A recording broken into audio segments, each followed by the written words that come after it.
Hi guys, and welcome to my Premier League predictions, a 1 to 20 table prediction. It's going to be an interesting season. And honestly, I think it's between about 4 teams for the 3 relegation spots. And I think it could be a 3-way title battle, but the other 2 will show their quality. I'm really looking forward to it, and obviously I don't really have a horse in the race. So, I don't mind what happens, as long as we get to see some good football and some memorable moments. I'm going to be happy with this season. Before we get into it, make sure to hit the subscribe button and like the video as well. Really helps out. Let's get in to 20th position. And in 20th, it has to be Bournemouth for me. They have probably the weakest squad in the division anyway. Then all they've added to it, Ryan Fredericks, Joe Rothwell and Marcus Tavernier. That's not enough if you want to stay in the Premier League. Nowhere near enough for survival. I'd like to maybe say they could get 19th. And this is nothing against Bournemouth, but I just don't really think they've prepared for this very well. They, haven't really invested too much. Their squad is very poor for the Premier League, and I just don't see a way that they don't finish bottom. Scott Parker to add another relegation to his CV, Bournemouth in 20th place. And in 19th, I'm going for the team that won the Championship last season, Fulham. Not too overly hyped on them. They have a decent squad for a Premier League relegation battle.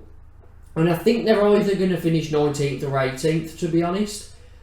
I can't see them being bottom. I can't see them surviving. But they have made some decent signings. They're trying to improve their squad with good enough players, which, at least they're giving it a go. João Palhinha comes in from Sporting, and he looks like he could be a very good midfielder for them. Really help them in a relegation battle. They've also brought in Bernd Leno from Arsenal. Very good signing in between the sticks. Andreas Pereira comes in as well, midfielder. Didn't really work out for him at Man United. Had a few loans. We can get to see how he's going to do. And then they've also signed Kevin Mbabu from Wolfsburg, which is an interesting one because he has, to be honest, I haven't watched him play much. I just know he gets a lot of special cards on FIFA. But yeah, he is, he looks like he's got the attributes to be a player that could really help this Fulham side out. He will more than likely help them defensively.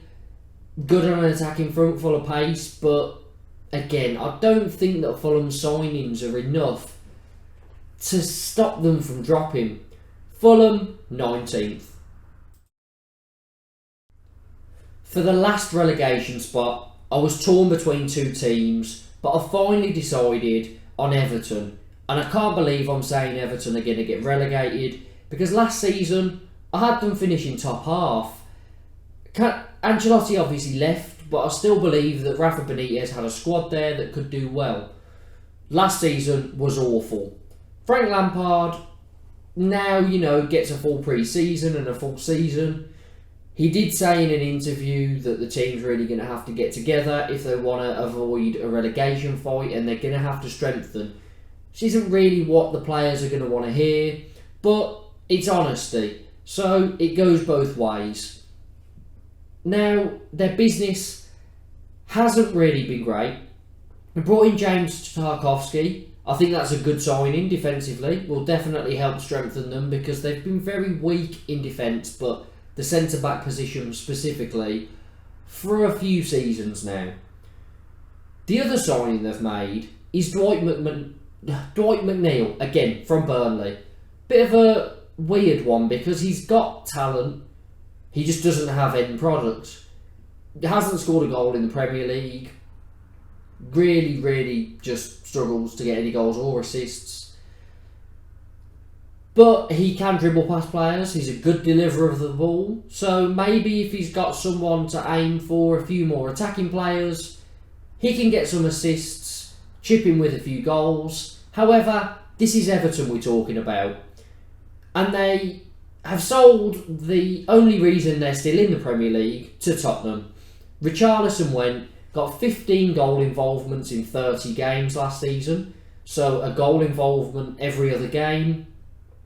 And he is the reason they're still here.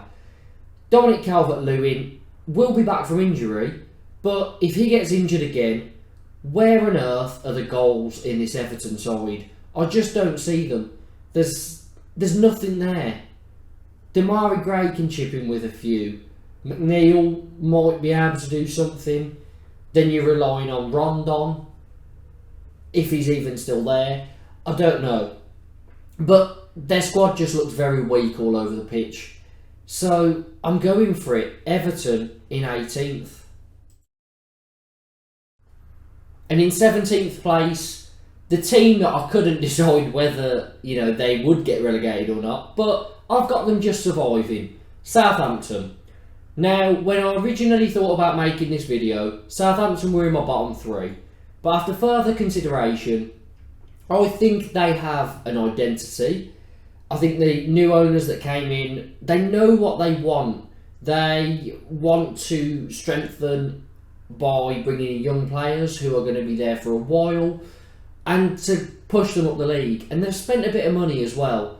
So although they might not have spent 30 million on a player, 20 million on a player, they've invested, bought quite a few players in different positions, majority of them very young. And I think it's going to just about work out for them. But again, it's risky. It could go the other way.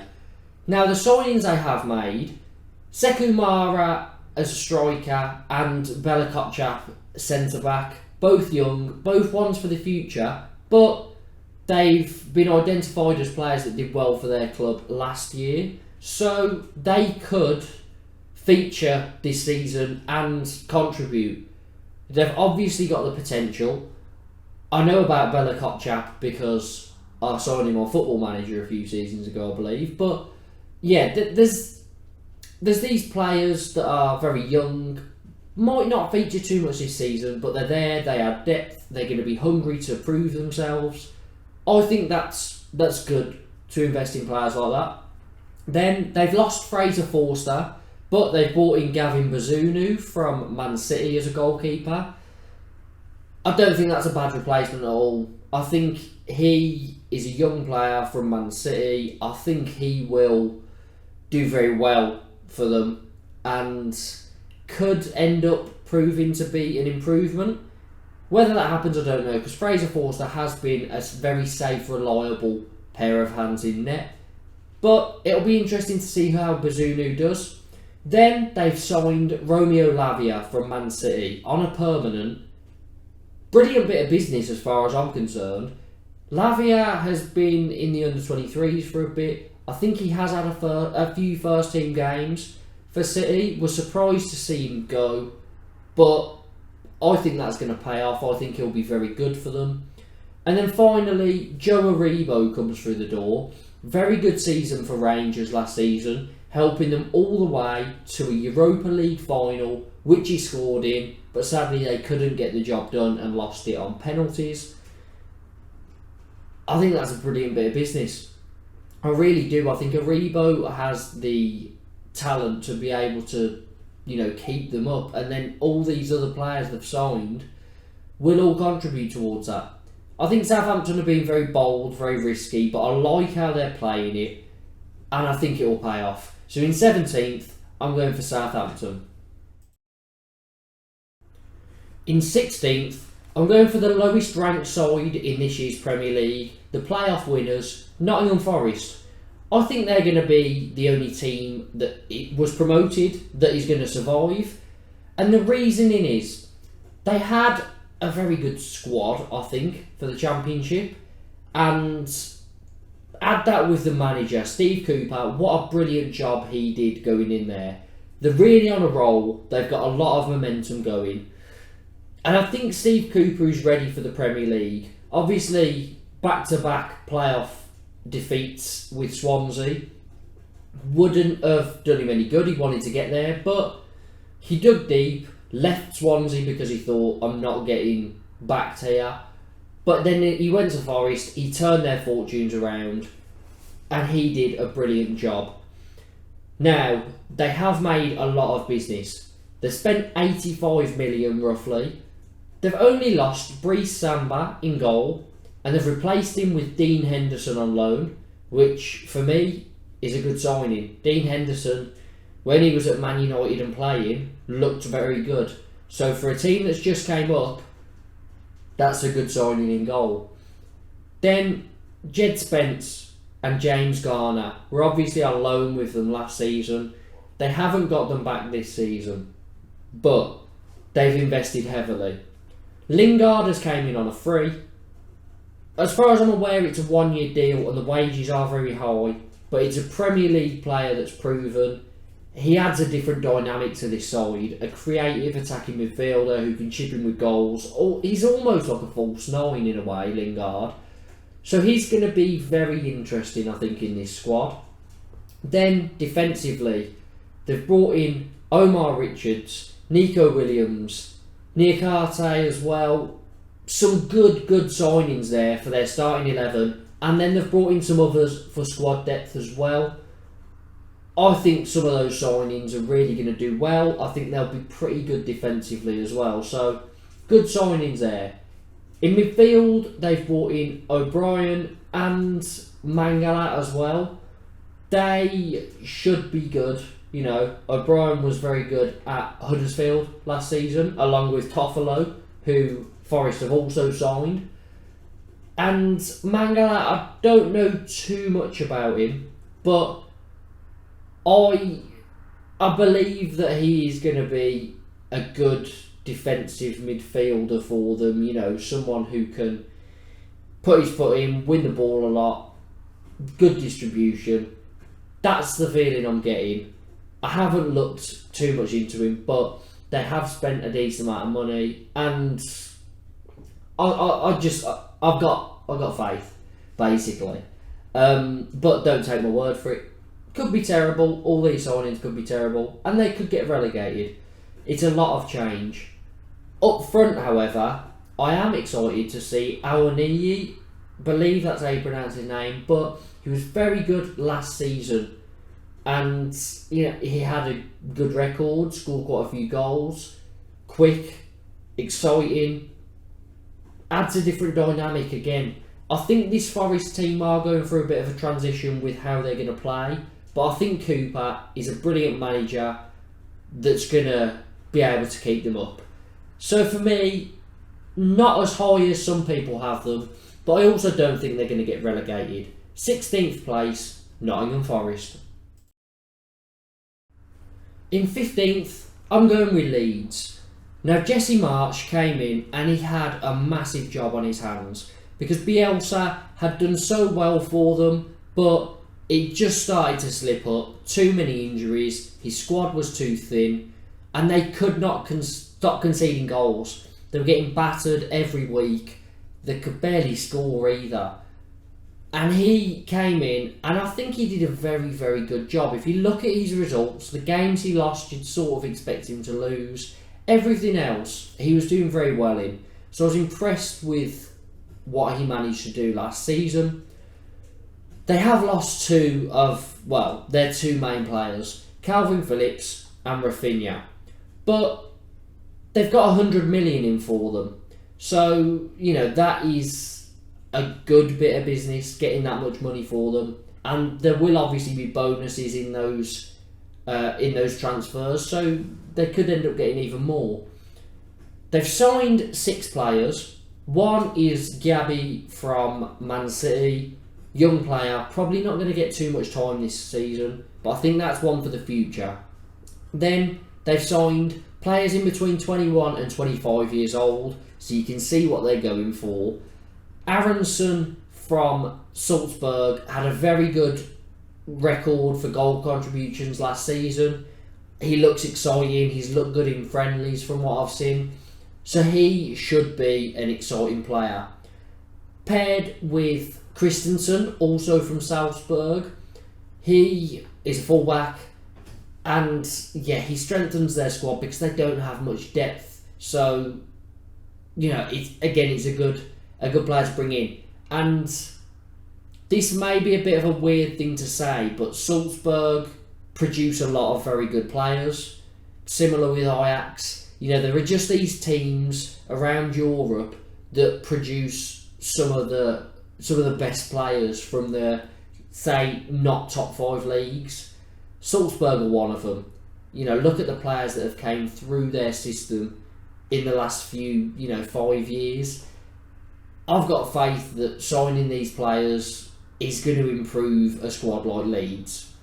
Then they've brought in 2 defensive midfielders. Mark Roca from Bayern Munich, good signing. Didn't get much game time over at Bayern, but was very good in the La Liga. Then they bring in Tyler Adams as well. This time from Red Bull Leipzig.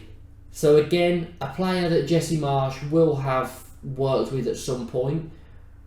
And he is a good defensive midfielder that's definitely going to improve this squad.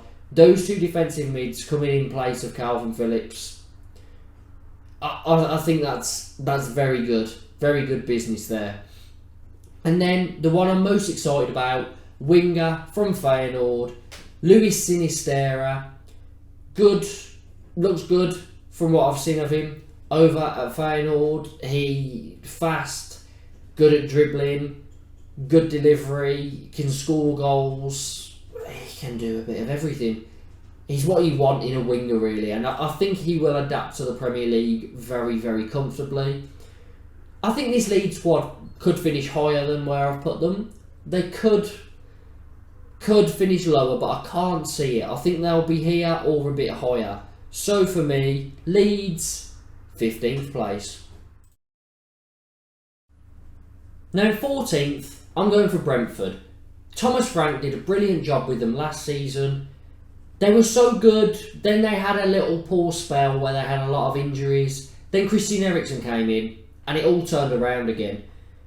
I think if they don't get as many injuries as they had last season, because Tony was out for a bit, things like that, and they had a few midfielders out, I think if they don't have that, they could improve on where they finished last season. But for now, I'm having them in 14th.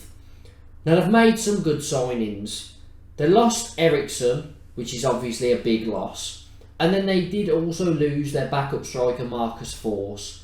However, in comes Aaron Hickey, who, Arsenal were after him. He looks like a very exciting defender, a young prospect, but he's already, made a name for himself and looks like he could do a job for a lot of clubs. So, good signing. Will do well for them, I've got no doubt about that.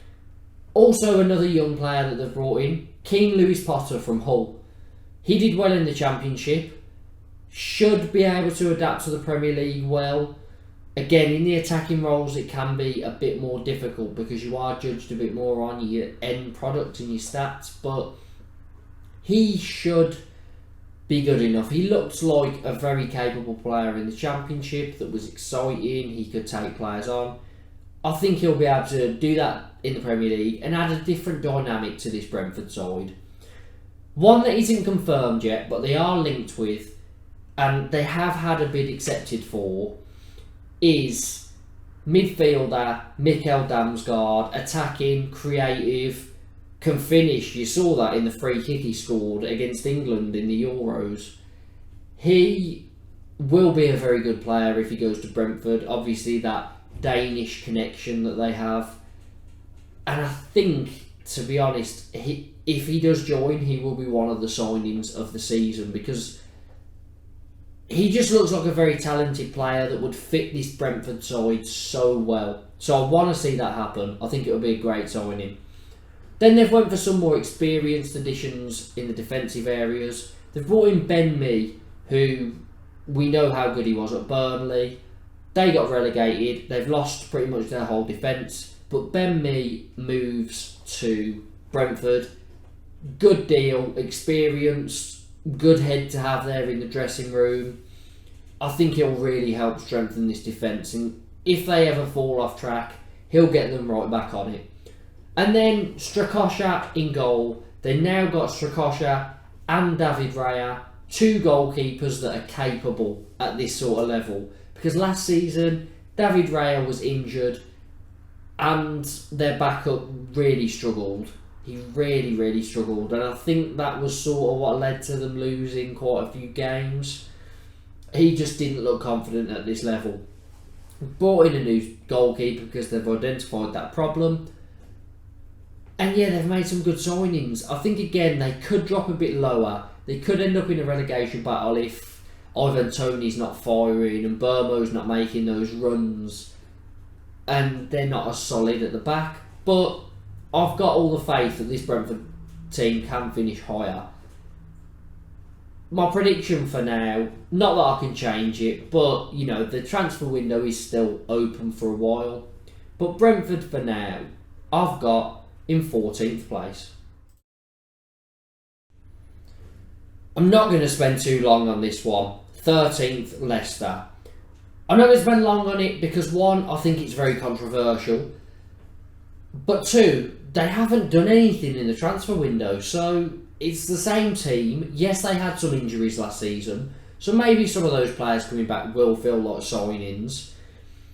But although they've held on to their main players yet, probably their most, expensive assets, Fofana, Tielemans and James Maddison, I can see at least two of them go in this window. And if they don't start signing players soon, then I don't really think they're going to get their first choice players in for them. So I'm a little bit worried about this Leicester side. I don't think they're going to finish top half. And yeah, I'll just see them dropping off. There's obviously a month left of the transfer window roughly, so if they can start doing some business, then maybe I'll look at it and think they're going to get top half. But what I'm basing it on now, and I do think some players are going to leave, I can't really see much higher than 13th. In 12th, I'm going with Aston Villa.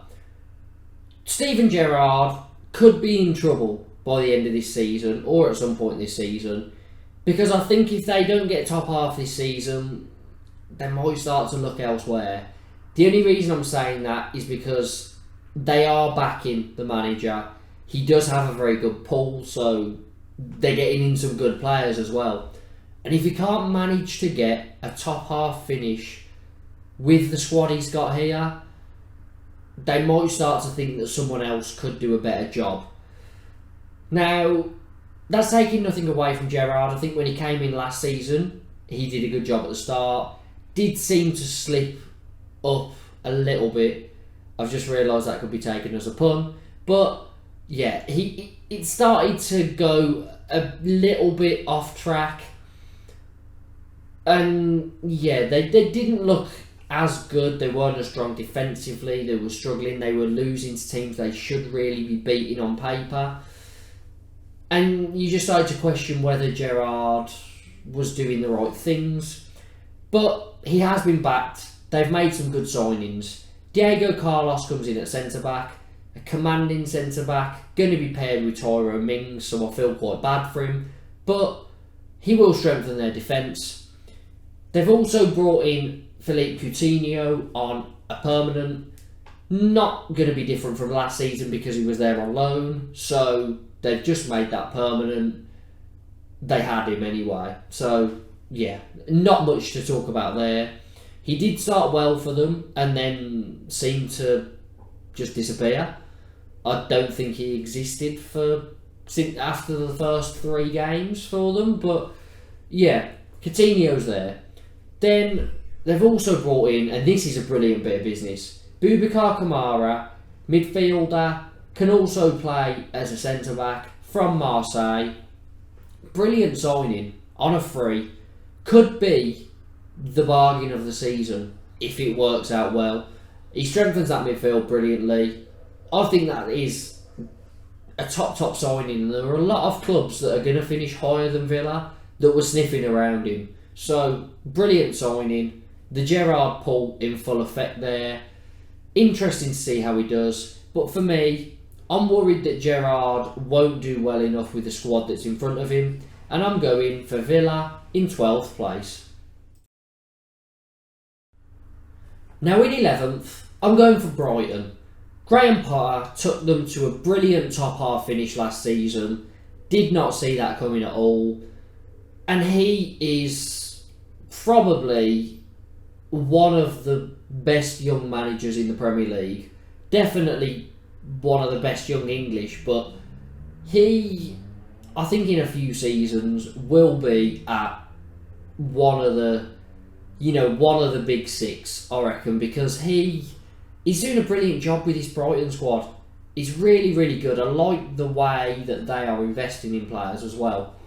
Now, the reason I've dropped them from top half down to 11th, they have lost Bissouma. Massive loss for them. He was a brilliant midfielder for them for many, many seasons. He did get the move that I think a lot of people were expecting to a big six club. Went to Tottenham. But they haven't yet replaced him. So until they replace him, they're going to be weaker. They have, however, brought in a striker, Dennis Undav. Now, you may not have heard of the name. I know I hadn't. But I did have a look because I was interested, and he was brilliant last season. Over in the Belgian League, 38 goal contributions in 39 games. If he can translate half of that to the Premier League, then Brighton have a striker on their hands. And that's one thing that they've definitely been missing over the last few seasons. So there's potential there. They have also brought in some young players, the Brighton way. Not going to go into too much depth because I don't think they're going to be getting too much game time. But for me, the exciting one, Dennis Undav. They also are at risk of losing Mark Cucurella. They have had a bid accepted. They've accepted a bid, from Chelsea for him. So he could be out the door. Again, it's something they're going to have to look to replace. So for me, Brighton, until they replace these players, I've got to drop them down a few. But I don't think they're going to be anywhere near a relegation battle again while they've got Graham Potter in charge. 11th place. And breaking into the top half, I'm going for Crystal Palace. 10th place. Patrick Vieira did a brilliant job last season because the summer that he came in, he had so many players leaving as they were out of contract. He had to turn so much around. And he did brilliantly. Really, really well. Much better than I expected. Now, they have made some signings. They've lost a few players. They've lost Conor Gallagher. He was brilliant for them last season. He's went back to Chelsea. His loan finished. But they've brought in Chet Decore, a defensive midfielder who can do a bit of everything. He looks like a brilliant, brilliant boy. From what I've heard about him, he was superb over in the French league, and I really think that could be such a massive, massive transfer for Palace. And again, could end up being the sort of player that in a few seasons' time the big boys are after because he's done so well. I think he's on that sort of level. Sam Johnston comes in on a free as well. Good bit of business. They've obviously got Guaita, but he's getting on a bit. Bring in Sam Johnston. They've got two very good goalkeepers there. Defensively, they've brought in Chris Richards from Bayern Munich. Adds a bit of depth to their defence. So, a useful signing again. And I'm more excited about their attack. Now, they haven't signed any more players, but some of these were injured last season. We finally get to see properly, unless there's another injury, the likes of Zaha, Eze, Elise, Edouard, Mateta, all working together. And that is a very exciting proposition. I think this Palace side went from one of the most boring, ageing squads to a very exciting, attacking team that can really turn it on, can score very good goals, good play. And I'm all for it. I think this Palace side could maybe scrape a few places higher, but for now, I've got them in 10th. In 9th, I'm going for Wolves, and this, funnily enough, isn't for their attacking prowess. It's their defensive capability. They are a wall at times. They're so hard to break down. You look at last season, they were so strong defensively. They've lost Roman Saiz, but they've brought in Nathan Collins from Burnley. Very good signing. I think he's an improvement on Saiz, even though he did very well. And he really improves this defence. So I think, again, defensively, they're going to be very strong. Now, they've also signed Hwang Hee-chan on a permanent. He was on loan there last season. He did okay. I don't think he pulled up too many trees, but he did a job. He contributed, and they've rewarded him with a permanent contract. So they've went out and paid the money for him. Obviously, he's still young, so he could absolutely fly this season. Good pickup. They're familiar with him. They thought he was good enough, so they went and spent the money. Fair enough. The main player for me, and it's not a signing, but it's going to feel like one. Pedro Neto up front changes this Wolves side in attacking areas completely. He is a joy to watch. He can take players on for fun. So skillful. Absolutely rapid. Brilliant finisher. Pedro Neto, kind of similar to Diogo Jota. But for me, Neto seems more exciting. Jota, spent a few seasons at Wolves, got that big move to Liverpool. I think Neto, maybe at the end of this season, maybe the season after, will be knocking on the door of some of the big six clubs. And I think he is so exciting. He's something different, really different. You can play him in behind. And unlike Adama Traore, he's got the finishing. Because Traore is very powerful, he's got shot power, he can get in behind, he's a brilliant dribbler, he wins so many free kicks. But he's not clinical. Neto is. I think if they plan on keeping Adama Traore, then this Wolves team could be unstoppable when they're counter-attacking. But I think Neto is such a great addition, back into this squad from injury. And that's why I've got him in the top half in 9th place. In 8th place, I'm going for West Ham. Now, after a strong season last season and a very strong campaign in the Europa League, where they got knocked out in the semi-finals, they've now got Europa Conference, so they're still in Europe, and they've got a good chance of going far in that competition because they will be one of the stronger sides. They haven't really lost anyone in the transfer window that, was a starter. Obviously, like Yarmolenko's gone, Ryan Fredericks. But they weren't players that were getting too much game time. They weren't starters. So, not a big loss as long as they, get some depth back into the squad. And they've strengthened the spine, straight through the middle. Areola in goal, was there on loan, brought him in permanently. Good signing because Fabianski, is getting older. Probably be his last season in the Premier League. So Areola's a capable young goalkeeper that will be learning off Fabianski and then can take over next season, maybe this season. Who knows? Centre back Aguerd.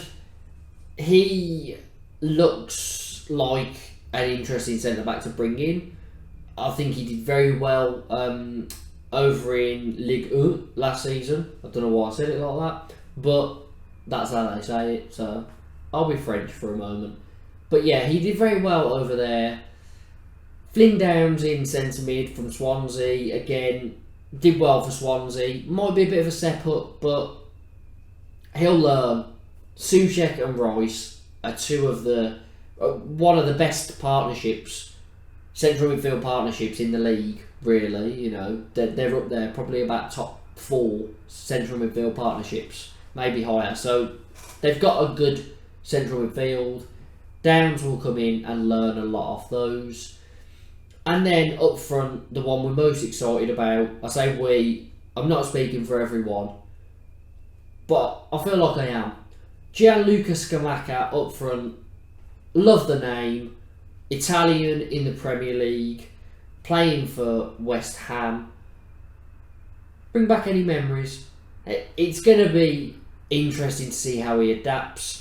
I think it's a good signing because a lot of big clubs were after him. West Ham managed to get him, and yes, West Ham are massive, as everyone likes to say on Twitter. I believe that West Ham have the capability to finish anywhere from probably 5th to 8th, but I just think that there are other teams that maybe have a bit more money, maybe are on a bit more of an upwards trajectory, because I know a lot of West Ham fans feel that they've had quite a good few seasons and they think it's only a matter of time before they start dropping just towards bottom half of the table. So, interesting to see how they do. Personally, I think West Ham are good enough to finish a bit higher, but at the moment, I'm going 8th place. And in 7th place, and finishing as best of the rest, I've got Newcastle. Now, I know it's a bit of a step up, but, they came into just a little bit of money last season. Only a tiny bit. But Eddie Howe did a brilliant job. And obviously I'm joking, they are, the richest club in the world, or the club that have the richest owners in the world, however you want to say it. They're ridiculously rich. And I think it's only a matter of time before they're challenging the top 4. But they looked so good under Howe last season. They were very hard to beat, and at home, they were brilliant under him. They went on that brilliant winning run. And I think I can see something similar again, because defensively, they were good last season. Very good. And they've went and strengthened. Now, they've brought Matt Target in, who was there on loan last season. They've got him on a permanent. He did well for them. Then they've brought in Nick Pope in goal. So they've now got Pope and Dubravka, 2 very good goalkeepers. Pope is Premier League proven. He has been one of the most consistent goalkeepers over the past, 3-4 seasons, whatever. So that is a brilliant, brilliant goalkeeper signing. And then, and for such a little fee as well, by the way. And then, an absolute masterpiece of a signing. This is one of my favourites so far. Sven Botman comes in from Lille. What a brilliant signing. Most of Europe's top clubs have been, looking at Sven Botman over the past few seasons, watching his development, seeing how he gets on, how he improves. And this transfer window, it was more about Newcastle versus AC Milan, who can convince him. He chose Newcastle in the end. Not really surprising, considering there's a lot of money in the club, but that is a brilliant, brilliant addition. He is going to make this defence so much better. And when they've brought in Target, Pope in goal, Botman in defence, Trippier came in last season. They've got so many good defensive players there that could be very hard to break. Dan Burn came in as well, and he was excellent for them. That back 4 with Pope or Dubravka behind them will keep a lot of clean sheets. They haven't made any other signings, but their defence is strong. They've got some good midfielders there. Alison Maximan again, very good attacking player. I think they do need a couple of big signings. I think they'll probably get another 2 big signings that sort of say we mean business in this transfer window. And that's why I'm putting them 7th. I think, they're just... I think they're going to be very good. I don't really have any other way of explaining it. I think they're going to be brilliant. So Newcastle in 7th place. In 6th place, I'm going for Man United. Now, I know they finished 6th last season and it was their worst season for God knows how long, since the Ferguson days. But I don't necessarily think if they finish 6th again, it's a bad thing. I think the issue with Man United is that they don't have an identity. I think if they can find their identity, find the way they play nice football, entertaining, and then build from there, because a lot of these players that are in this squad have came from a number of different managers. They all sort of fit different playing styles, and it's like a jigsaw puzzle that can't really be completed. It's missing a piece. It was probably missing about 11 pieces, to be fair, but they have made some signings. So they've brought in Malaysia at left back, and then Lisandro Martinez as a centre back. That can also play defensive mid, but I think he's going to be prioritised as a centre back. I think. And then they've brought in Eriksen as well, Christian Eriksen from Brentford. Good signing. I think, he will have an impact. The other two as well, good signings. Still think they're missing that defensive mid. So Martinez might play there, but I don't think he will. So I think they still, I think everyone's sort of been saying it for like the last 5 years. Buy a defensive mid, All the top teams in the world have a world-class defensive mid. Maybe you should get one. But they haven't really done it. Whether they are going to, I know they're after Frankie de Jong.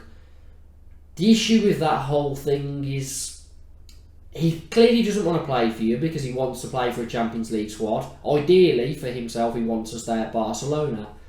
So why are you still pursuing him for so much money? He doesn't want to play for you. You want to get players who are motivated and who want to play for you.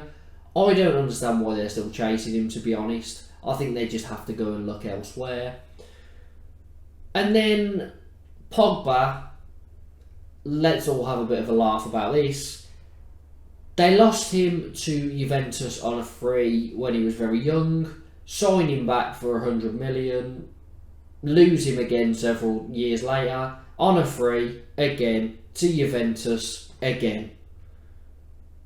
The strangest transfer saga I think Paul Pogba is. But yeah, I'm sure he'll do well at Juventus. He'll probably end up getting a defensive mid next to him who is capable of doing defensive work. And Pogba requires creative freedom, which he didn't really get the chance to have at Man United. So I think he'll smash it up back over at Juventus. Man United will probably buy him again in a couple of seasons for 200 million, and then it'll all not work again. But all jokes aside, I think the signings they've brought in are good. They need to stop chasing de Jong. They need to bring in a defensive midfielder. Ronaldo, the third saga, is he going to stay? Does he want to play in the Europa League? Is he motivated by Erik ten Hag, and does he believe in him? I don't know. I don't know the answer to any of those questions. I'm just raising a few questions to make you think about it. Are they going to be able to utilise him in an effective way that helps the whole team? I don't know. Will he be there, by the end of the transfer window? I think I'm 60-40, with the 60 being no, he won't be. But we don't know how it's going to go on. It's going to be an interesting season. Erik ten Hag is going to have to transition this Man United team. The only thing I'm going to say is he was very proven at Ajax. He's a pretty young manager, he's got plenty of years left in him, but he's also pretty experienced. It's weird. I think he, if given the time, if backed, can make this Man United team, a strong top 4 side again that could be in title battles. But it's whether they're going to give him the time, it's whether they're going to back him. I don't know. Man United for me, 6th place. Now in 5th, I'm going for Chelsea. May seem a bit weird to put them outside the top 4. The Abramovich era is over. Obviously, everything that happened, we're not going to go into that. But with that, meant that they lost Christensen and Rudiger, both on frees. That is obviously very difficult to take. So yeah, that's not good. They brought in Koulibaly as a replacement. Very good signing, but they still need to obviously sign 1 or 2 more centre-backs. Then Lukaku has gone on loan now to Inter Milan. Back there where he just came from for, 100 million. And they paid a loan fee, I think, of about 8 or 9 million for him for the season. So Inter Milan have got a brilliant deal. Chelsea, not so much. But he can go over there to Inter Milan, hopefully gain some confidence back, and then maybe next season. Thomas Tuchel probably won't be there because we know Chelsea are very strict, but that was Abramovich. He did like to change managers pretty quickly. Whether that's going to stay in force, who knows? Thomas Tuchel could be there by the end of the season, but if they finish 5th, I've got a feeling that he won't be. Raheem Sterling has also came in, adds to their attack. Not the best attacking player in terms of decision making. I always think that's been one problem with Sterling, making the right decision when he gets to attacking areas. He can hold on to the ball too long. That seems to be it, to be fair. He holds on to the ball too long. He might try and take on one too many players. But when it comes to the other side, which is positioning, when he's not on the ball, his off the ball movement is brilliant. You look at his records for Man City over the last 5, 6, whatever seasons. He has scored quite a few goals, and it tends to be him being in a brilliant position in the box, just taking that risk, making that movement, pouncing into that area when a ball's played across to be there to finish it off. Not a lot of players have that knack to be in the right place at the right time pretty much every time. So that is really going to help this Chelsea side out. But I still think they need a few more top signings in order to get into this top 4, because I think the teams above them have all strengthened more. I think the teams above them now probably have better squads than this Chelsea team. So for me, Chelsea, 5th place. And in 4th place, I've got Arsenal. Now last season, they fell at the final hurdle. They did something that you'd associate more with Spurs, their rivals, and they bottled it. But I do think that the signings they have made are top signings, like massively improved the squad. Zinchenko comes in at left back, brilliant for Man City, very underrated. Every time he played, he didn't really put a foot wrong. And this is an attacking midfielder playing at left back. Such a great player. I really do think he's very underrated. And he comes in, to not replace, because Kieran Tierney hasn't left, but just he's going to play a lot of games, because Tierney can't stay out of hospital. He loves it there. Constantly in A&E. He just can't stay fit. And Zinchenko is just such a great all-round player, brilliant defender. top signing. Then another Man City player they've pinched, and this is the Arteta link. Arteta being Pep Guardiola's assistant a few years back. Gabriel Jesus. I know I've said it a few times in this video that, this player could be the signing of the season. I think Jesus has the biggest chance. I really think that so far for me, I think Jesus is going to have the biggest impact out of all the signings that have been made in this transfer window so far. Genuinely, I think he's going to smash it. He's been brilliant in pre-season. He was very underrated again at Man City. Didn't really fit their system. I think in this Arsenal side, as a lone striker, but with players like Saka and Martinelli and Smith Rowe getting in behind, Ødegaard feeding the balls through, I think this is a perfect fit. I really do. I'm very excited about this Arsenal side. I think they're going to be brilliant. And then they've signed, and I love this, Fabio Vieira. It's great to see a midfielder called Vieira back at Arsenal. Whether he'll have as good a career, it's going to be difficult. There's some tough boots to fill, but he looks like a top signing as well. A central midfielder, which is something they've needed for a while. So, I'm excited about this Arsenal side. The next statement that I'm going to say, let me finish it. Arsenal have the ability in this starting 11 to be in a title race. Now, don't switch off. I'm not saying that they're going to win the league. I'm putting them fourth. But I think they have brilliant players here that are all very young. You look at the average age of this team, it's going to be one of the lowest in the Premier League, this starting 11.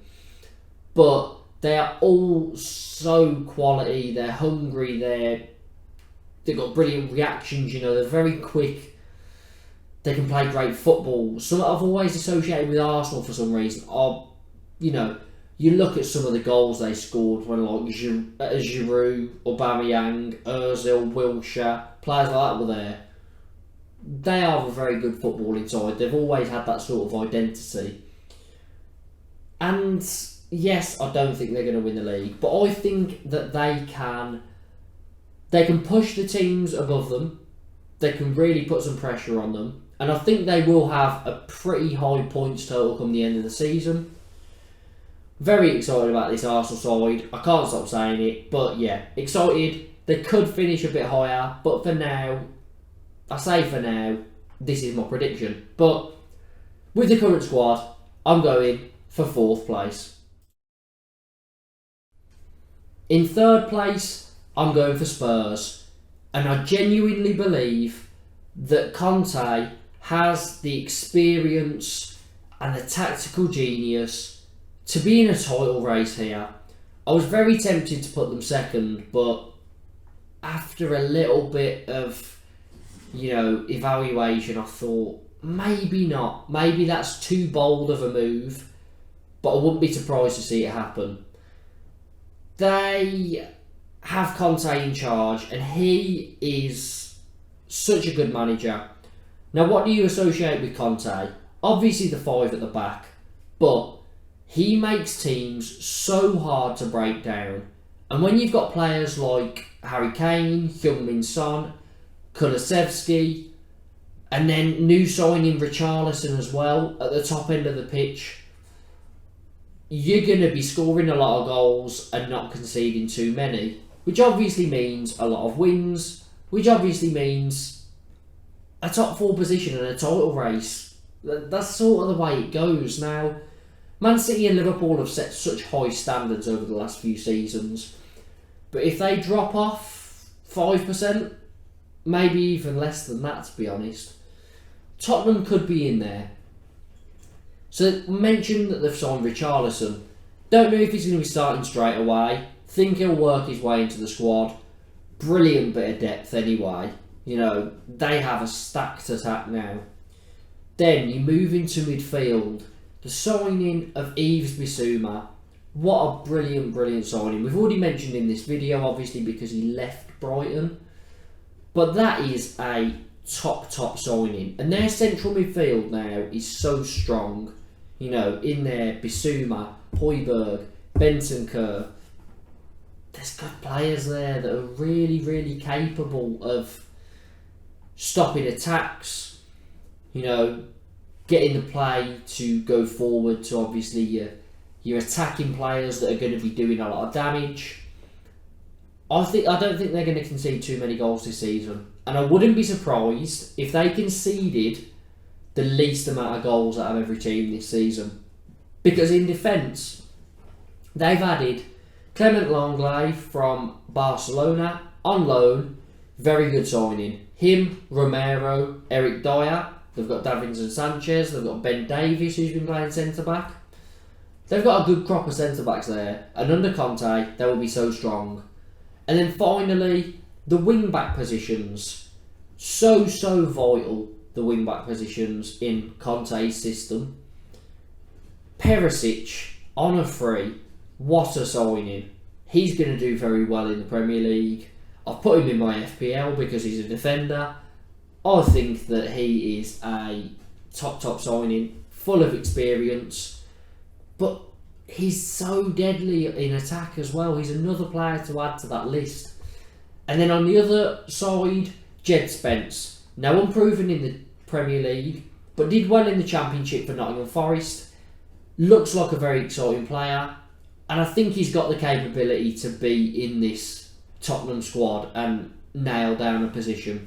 So for me, Spurs in third, but I think they're in a title race and I think they could finish second. I'm not going to say I think they could finish first because I think that is a step too far. But possibly second, but I'm sticking with third. And in second, I've got Liverpool. Now Darwin Núñez comes in. And this is someone I'm excited about because he looks like a good player. He struggled at the start of pre-season, but he got off the mark. He scored 4 goals against Leipzig. Then Community Shield final, you know, he comes on against Man City, has a brilliant impact. He changed the game. He won a penalty. He scored a goal. He was getting in behind. Okay, I do know because I saw him from Benfica against Liverpool. He does get called offside quite a bit, but he's clinical up front. He plays on the last shoulder. His runs are brilliant, and I think he is going to be so good for Liverpool. Now, it is kind of a toss of a coin here. I think I'm 51% for Man City, which is why I've obviously got them first. But we're speaking about Liverpool, 49%. Where does that extra percentage go? I think the loss of Mane is very big for this side. He's been so key to this side because he's the player that triggers the press. He runs after players, you know, hunts them down, you know, presses them, forces them to play, the other team to play long, straight back to Liverpool, they get possession, they build up, or he'll force a mistake, which means that they're in, that sort of thing. Now, he was playing up front when Luis Diaz came in. Is Luis Diaz going to be prepared to do that now? Is Núñez going to be doing it? Are they going to be as effective? I can't answer those questions. But they've got very hard boots to fill because Mane was so good at it. He was also very clinical. He scored plenty of goals for Liverpool. I think he's going to be a massive loss. And that's the only reason that I'm not putting them top of the league. I think they're just going to miss out second place. Top of the league, Man City. Now, as I said, it's difficult between them and Liverpool. But they have lost a lot of players. Sterling, Jesus, both gone for a combined 100 million, roughly. So they've got a lot of money in there, but they've lost 2 very good attacking players. Zinchenko also gone to Arsenal, followed Jesus. Big loss again, lost some depth there. Fernandinho's gone, obviously he was a depth player, but so was Zinchenko, but Zinchenko was a bit more involved. Fernandinho was like a proper backup for Rodri. Calvin Phillips has came in to replace Fernandinho. I'm assuming Rodri is still number one. Such a good defensive mid. To me, the best defensive mid in the league. Calvin Phillips will be there, and very good depth. Calvin Phillips currently is better than what Fernandinho is now, obviously. Now, Fernandinho, over his career for Man City, has been incredible. Calvin Phillips is nowhere near that. But at the moment, that change is positive. Calvin Phillips is going to be able to offer this Man City side quite a bit more than Fernandinho currently can. It's a good signing there. And then, two that I am very, very excited about. Now, they signed Julian Alvarez a while ago, but they cut his loan short so that they could get him for the start of the season. So, he's here now. And he scored in that Community Shield final. He came on, he was direct, he looked exciting, he was chasing players down, pressing. He looks skillful, he's brilliant at finishing. He scored 6 goals in one game for River Plate in the Copa Libertadores. He is going to be some player.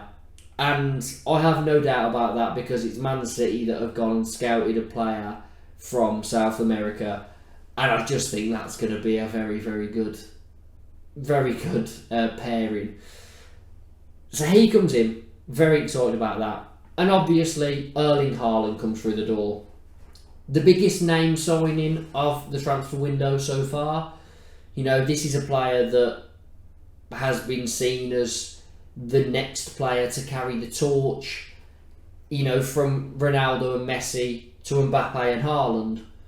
That sort of level of player. In the Community Shield, I know a lot of people were saying, oh, he's crap. He played one game. He, missed a very easy chance at the end. There was one that he probably should have went with the other foot. But the runs that he was making were incredible. His movement was so good. Every time he was making a dart at the perfect time, staying onside, would have been clear. And the Man City players just weren't playing in the ball because that's not the way they play. I think give it a few weeks, they get used to that, and he smashes it. Because not many players are going to be able to cope with his pace, his strength, and then top it all off with the clinical finishing that he has. So clinical. And I know you can say, yes, he missed that Community Shield, easy chance at the end. But give him a few weeks and I think he will be up to scratch and absolutely destroying the Premier League. I see him getting 20 plus goals in the league this season and getting the Golden Boot. So for me, the champions this year, Man City. Will it be the year that they finally get their first Champions League? It's inevitable that it's going to happen at some point. It's just when it's going to happen. Who knows? Will it be this year? Let me know. That's it. Those are my Premier League predictions. So, make sure to let me know in the comments who you've got winning the league, your top 4. Who do you think is going to get relegated? Are there any surprise packages this season as teams that you think are going to absolutely smash it? Are there teams that you think are going to do really poorly, for what they're expected? Let me know down in the comments. Make sure to hit the like button. Try and get this to 10 likes. We're getting into the Premier League season now. It's exciting. The football's back. Try and get to 10 likes. Make sure to subscribe as well. Aiming for that 1,000 subscriber mark by the end of the season. I know it's a big ask, but let's try and get there. Hit the notification bell for more Premier League content. These have been my Premier League predictions. Make sure to get involved in the comments below.